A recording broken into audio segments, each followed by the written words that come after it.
자, 이런 가운데서 이 김건희 여사와의 대화 내용을 공개해서 뭐 전국에 굉장히 좀 파장을 일으켰던 명태균 씨 많이 기억하실 텐데 이 또 말을 바꿨습니다. 자, 문자에 나오는 이 오빠는요. 친오빠다 이렇게라고 얘기를 했는데 자, 이 배경이 뭔지 자, 영상 보고 얘기 이어나가도록 하겠습니다.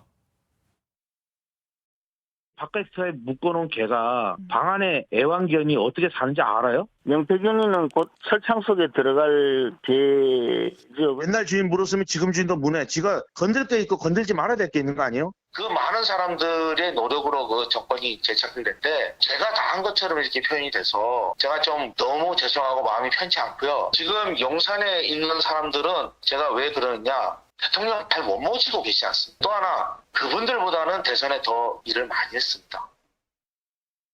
자, 이렇게 명태균 씨가 돌연 또 입장을 바꿨는데 오빠는 친오빠다. 이 오빠 논쟁을 사실 뭐 며칠 동안 저희가 계속 했던 것 같은데 모든 뉴스에서요.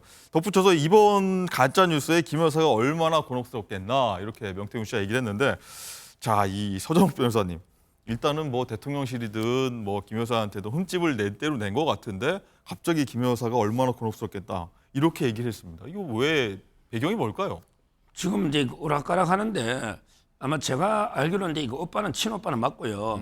그 박지원 국정원장 그 정보는 많다 하잖아요. 네. 그분도 이게 친오빠가 맞대 자기가 취재해 보니까 네. 박지원 원장도 그는 왜 그러냐면 이제 그 친오빠가 아마 명태균 씨하고 상당히 갈등이 있었던 것 같아요. 좀 이게 그때부터 알아본 거죠. 약간 이게 허풍적인 과장으로. 네. 그러니까 안 좋은 이야기를 하니까. 근데 이 김건희 여사 입장에서는 선거 앞두고 그한 사람을 잡아야 되잖아요. 특히 여론조사 업체 사장이니까 좀 달래는 과정에 달래면서 이게 조금 이제 그 과잉 존중을 해주는 그게 이제 부적절한 표현이 된 거고요. 또 이제 이러니까 이게 야당에서는 친오빠면 또 문제다. 더 문제다. 이게 왜 문제죠? 아니 자기 그 여동생 특히 뭐 매제든 매형이든 선거운동에 돕는 게 이게 뭐가 문제가 되죠? 농단이다 이렇게 민주당이 아니 주장하고 있습니다. 선거운동할 때 그러면 이제 그 이재명 대표는 뭐 부인이나 처남이 선거에 좀 도와주면 안 됩니까? 그렇습니까? 가족들에게 선거운동 돕지도 못합니까? 저는 도저히 납득이 안 돼요. 예를 들어 이제 대통령이 되고 나서 뭐 국정의 농단에서 뭐 입구에나 인사 개입하면 그건 문제되지만 그리고 선거 과정에 충분히 뭐 관심을 도와줄 수 있는 거잖아요. 따라서는 뭐 아무런 게 문제가 없고요. 지금은 이제 그 명태균 씨 문제는 곧 아마 이슈가 사그러들지 않을까 이렇게 생각이 돼요. 아마 이제 그 창원재검의 본인의 정치자금이나 본인 수사는 철저하게 해야 되고요. 네. 그다음에 그 김건희 여사나 뭐 윤 대통령 관련한 거는 이제 이슈가 거의 없는 것 같아요. 저는 뭐 곧 아마 뉴스 속에 사라지지 않을까 이렇게 예상됩니다. 뭐 저희 다른 패널 같은 경우 이제 시작이라는 말도 나와서 한번 지켜보도록 하겠고요. 강성필 대변인께 또 같은 질문 드리겠습니다. 명태균 씨가 이 오빠가 뭐 윤 대통령이었다가 또 친오빠다 또 말을 계속 바꾸고 있는데 이 배경은 뭡니까? 일단 그 오빠 문제부터 알려드리면요. 네. 일단 제 주변을 보잖아요. 사석에서 얘기를 해보면 믿고 싶다라는 사람은 있지만 믿는다는 사람은 없습니다. 하지만 저도 정말로 그 오빠가 친오빠이길 정말 바랍니다. 아무리 저희와 다른 정당에서 배출된 대통령이지만 네. 이건 우리의 대통령인데 우리의 대통령이 철없고 무식하다면 너무 참담하지 않겠습니까? 그리고 저는 그 명태균 씨가 개인적으로 윤석열 부부에 대해서 저는 과거부터 처음부터 한 달 전부터 구조 신호를 보내고 있다고 생각합니다. 다른 사람들은 협박이라고 느끼고 있지만 저는 왜 구조 신호라고 느꼈냐면 이 명태균 씨가 자리를 탐냈던 사람은 아니었던 것 같습니다. 그러면 자리를 탐내지 않으면 보통 이권에 개입을 하는 거 아니겠습니까? 네. 그러니까 지금 김영선 전 의원과의 수상한 동거래라든지 여러 가지 국가 정책이라든지 또 다른 이권 개입에 대한 언론의 보도들이 나오고 있거든요. 그래서 여기에 대해서 저는 구조 신호를 보내고 있는데 SOS다. 대통령 부부와 명태균 씨와의 관계를 잘 알지도 못하는 주변인들이 허풍쟁이다, 사기꾼이다니까 얼마나 화가 났고 가소로웠겠습니까? 화가 났다. 네, 그래서 제가 봤을 때는 그런 증거들을 폭로했던 것이고 이러한 것들이 이러다 자칫 정말로 우파가 붕괴될 수도 있겠구나 하는 전체적인 위기감이 있으면서 저는 물밑에서 어떤 협의가 좀 이루어지고 있는 것이 아닌가. 그래서 저는 명태균 씨가 지금 입장을 오락가락하는 태도를 보였다는 것 자체가 여지를 열어놨었고 그런 협의가 되고 있기 때문에 이제는 추가 폭로를 하지 않을 것 같다. 하지만 이분이 너무나도 많은 언론과 많은 얘기를 해놨기 때문에 네. 저는 추가 보도에 의해서 저는 또 사법당국의 또 수사가 필요하지 않을까 그래 보입니다.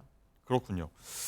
자, 그뿐만 아니라 이 명태균 씨와 가장 뭐 날선 공개 설전을 벌였던 김재원 국민의힘 최고위원 있지 않습니까? 조금 전에 화면에서 한번 나오긴 했었는데 갑자기 명태균 씨에 대한 비판 수위를 갑자기 낮췄습니다. 또 이 배경은 뭔지 한번 얘기 듣고 이어가겠습니다.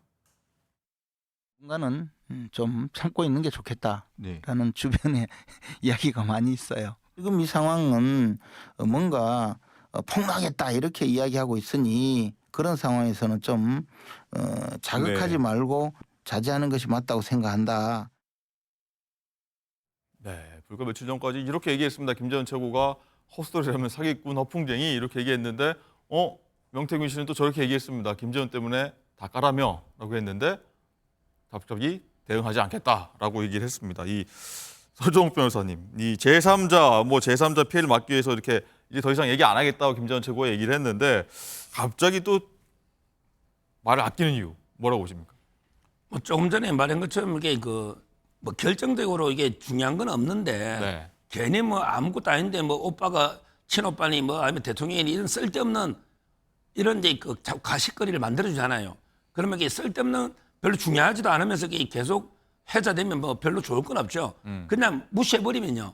어차피 이게 이슈가 사그러든다니까요. 곧 아마 태풍이 소멸되듯이. 그러니까 이제 김재현 의원도 제처럼 자꾸 이게 일일이 명태균 씨 상대해가지고 막 이게 공개하고 반박하면 계속 이슈가 되잖아요. 네. 그러니까 아예 차라리 그냥 무시해버리자. 그러면 이제 뭐 언론의 관심이나 이게 다 사라지지 않을까 이런 의도를 차지하는 걸로 보입니다. 자, 강성필 대변인, 오히려 김재현 최고가 대응하면 대응할수록 명태균 씨가 어디로 사실 튈지 모르고 얼마나 더 많은 폭로를 할지 모르니 뭐 2,000장이나 더 사진을 더 갖고 있다고 하니 사실 여기서 더 이상 얘기를 언급 안 하는 게 여기서 끝내는 게 좋을 것 같다 이런 의도인가요? 뭔가? 맞습니다. 일단 전략상으로 보더라도 명태균 씨가 상당히 우위에 있어요. 왜냐하면 명태균 씨가 뭘 가지고 있는지 김재원 최고는 아무것도 모르잖아요.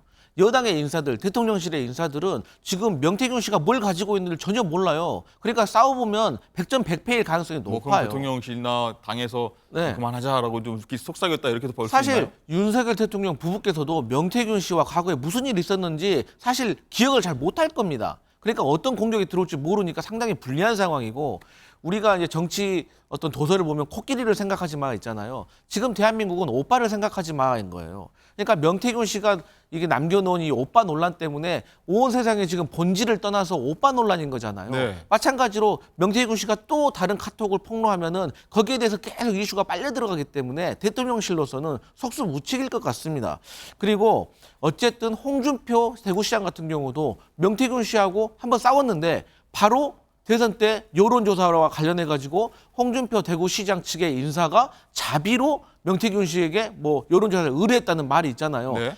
제 주변에 보좌관 한 3,000명 되는데요. 자비로 그 여론조사를 주군을 위해서 그 여론조사 해달라고 했다는 사람 제가 본 적이 없거든요. 그러니까 이러한 이슈들이 다 모두에게 불리한 것들이 계속 나오니까 여권에서는 명태균의 입을 닫게 하는 것이 이득이다라고 계산을 한 것 같습니다. 네. 어쨌든 이 조 변호사님이 국민의힘 쪽에선 이 정치 브로커 명 씨 이런 분들 선거 개입 이제 앞으로 좀 차단하겠다 하면서 명태균 방지법이라는 거를 좀 발의하면서 당론으로 추진하겠다 이렇게 얘기했습니다.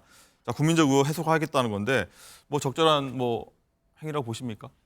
지금 명태균 방지뿐만 아니라 지금 이제 여러 이제 여론조사 저는 전수조사가 필요하다 이런 데 입장입니다.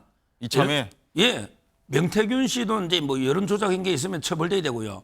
근데 이번에 그 국민의힘에 제기하는 거는 김어준 여론조사 꽃 있죠. 거기도 이제 부산에서 김경진 민주당 후보가 한 3% 높게 나왔잖아요. 예, 이것도 이게 지금 문제를 삼고 있고요. 저는 여야를 막론하고 이게 모든 여론조사를 다 이게 전수조사해야 된다고 봅니다. 알겠습니다.